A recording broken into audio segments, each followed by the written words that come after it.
अबू बकर सिद्दीक रज़ी अल्लाह ताला अन्हु मक्के से आउट तिजारत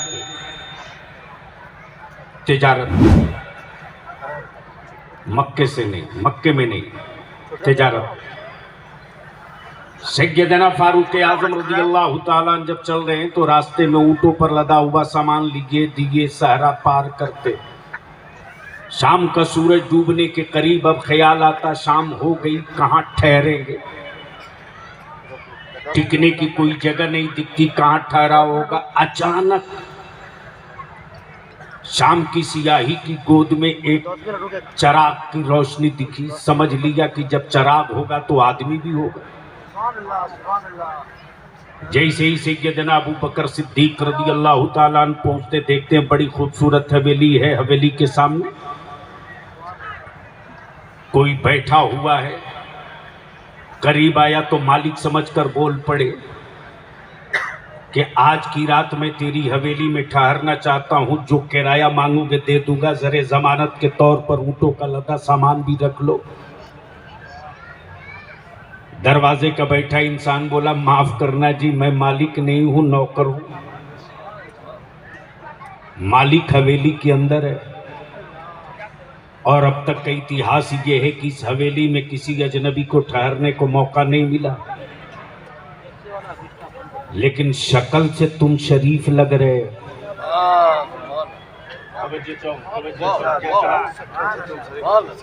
शक्ल से तुम शरीफ लग रहे हो। ये बताओ कि तुम्हारा घर कहाँ है? का मक्का। क्या कहा? मक्का। नौकर आया, अंदर गया, मालिक से बोला कि कोई मक्के से आया है, शक्ल से शरीफ लग रहा है, एक रात की उजरत मुंह मांगा देने को तैयार है।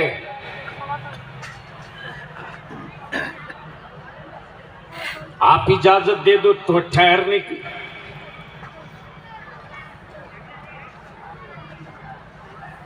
हवेली का मालिक जैसे ही सुना मक्का वैसे ही बोला कि नौकर से जाओ, आने वाले का नाम पूछ किया। नौकर आया, बोला जनाब लगता है मकान मिल जाएगा, आप अपना नाम बता दो।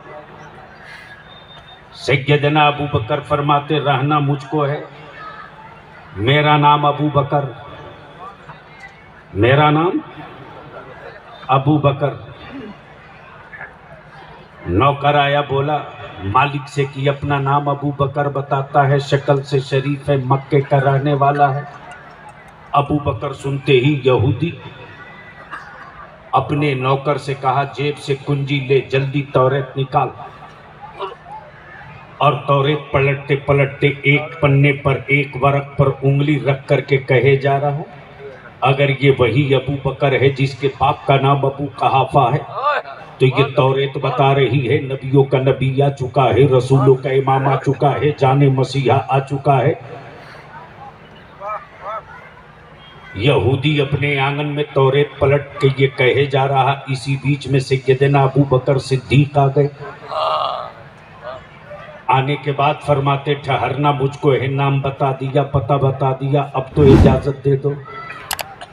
यहूदी सैयदना अबू बकर का हाथ पकड़कर बोल पड़ा, ए अबू बकर देख, अगर तेरे बाप का नाम अबू कहाफा है तो मेरी तौरेत बता रही है कि नबियों का नबी आ चुका है,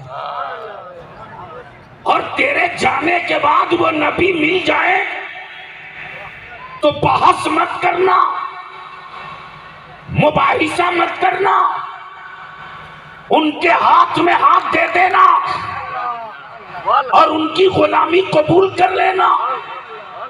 जैसे ही सैयदना अबू बकर सिद्दीक लौटकर मक्के आते, मक्के में तो एक तूफान खड़ा, सारे कबीले कुरैश के लोग घेर लिए।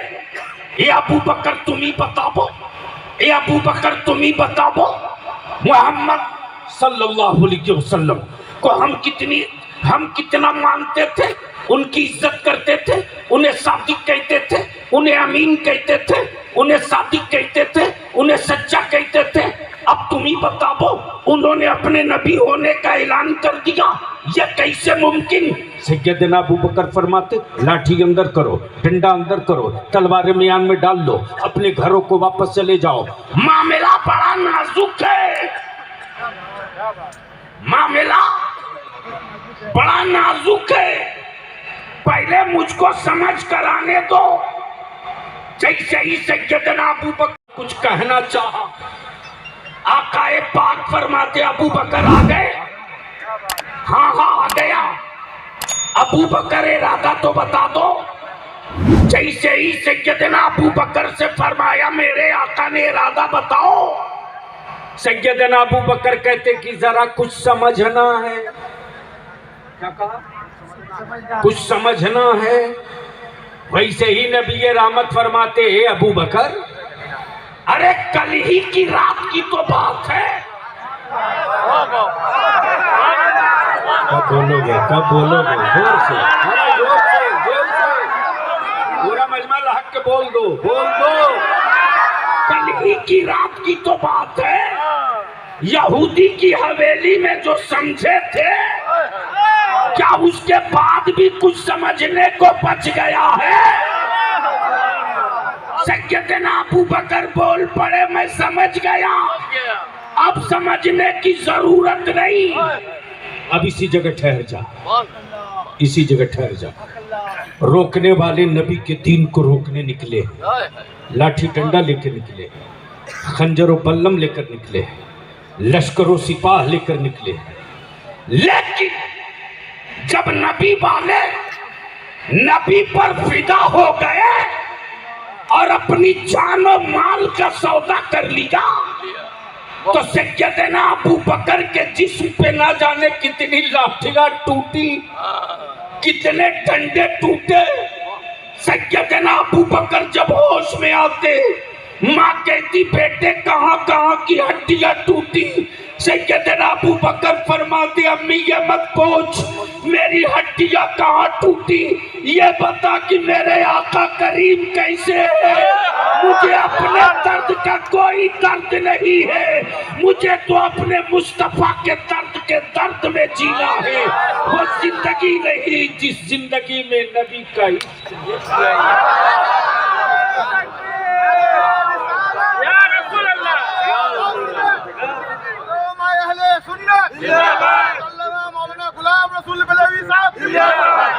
तब बरेली का इमाम खम ठोक के बोल पड़ा, हमारे जिन लोगों को हदायत के बख्शिश के शेर समझ में ना आवे, उन लोगों को इमाम अहमद रजा समझ में आ जाएंगे। जान है इश्क़ मुस्तफा। और तवज्जो चाहो, ये हाथ है, उठ रहा है, अरे बोलो ना, जबान बोल रही है, सर हिल रहा, मान लो हाथ भी हो, आंखें भी हो, कान भी हो, सर भी हो, दिल भी हो, धड़कन भी हो, सब हो, रूह न हो। रूह न हो तो जिस्म का कोई हिस्सा काम करेगा? अरे बोलो ना, आगे से लेकर पीछे तक। और मेडिकल साइंस वालों आओ आओ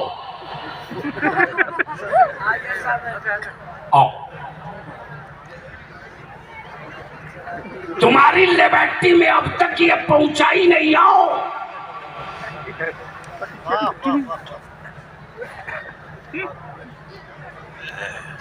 टूटी हुई हड्डियों को रिपेयर तो कर सकते हो, क्या कमजोर रूहों की सेहत के लिए भी कोई दवा बनाया क्या?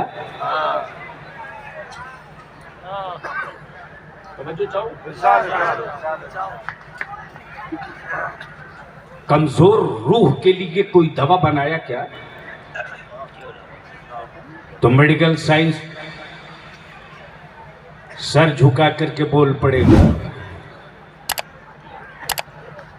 रूह की दवा मेडिकल नहीं बनाता है, अल्लाह वाला बनाया करता है।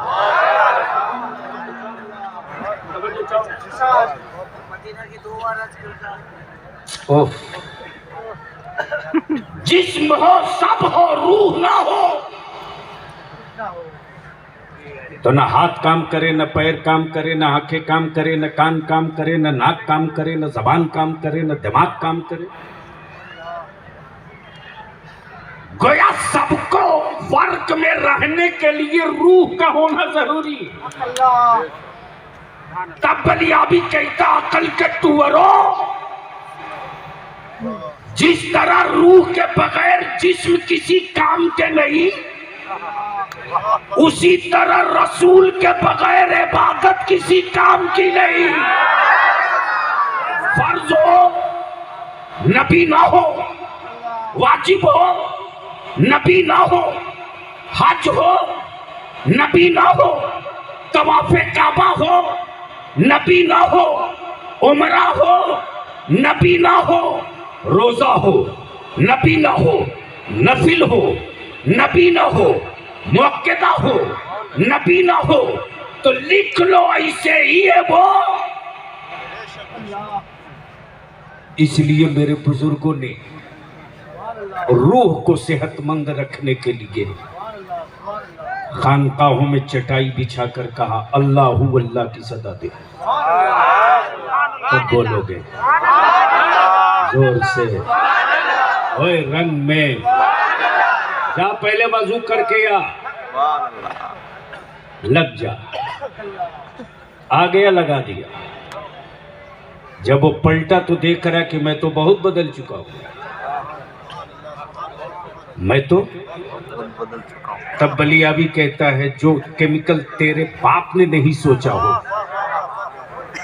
वो सारा मेडिसिन बुजुर्गों के मतलब में पहले से बंद पड़ा हुआ है। रोक लो इस्लाम को, रोक लो। देखो बहुत आगे निकल रहा, रोक लो। जैसे ही मक्के से निकला कहा मदीने में नहीं आने दूंगा। क्या कहा? मदीने में नहीं आने दूंगा, मदीने में नहीं आने दूंगा।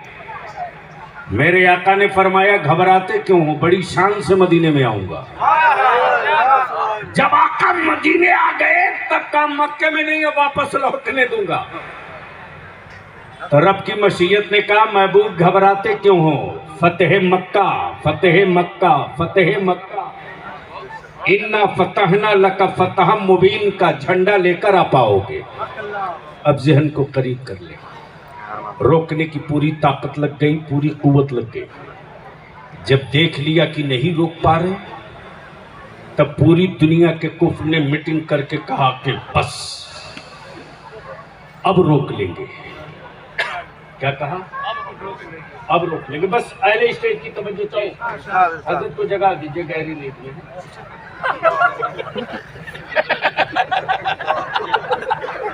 वो बिरयानी का असर है, बाकी कुछ। बोल दो या रसूल अल्लाह। अब घबराए तो नहीं हो, 10-5 मिनट सुनोगे तो मोहब्बत से बोल लो, जोर से। तब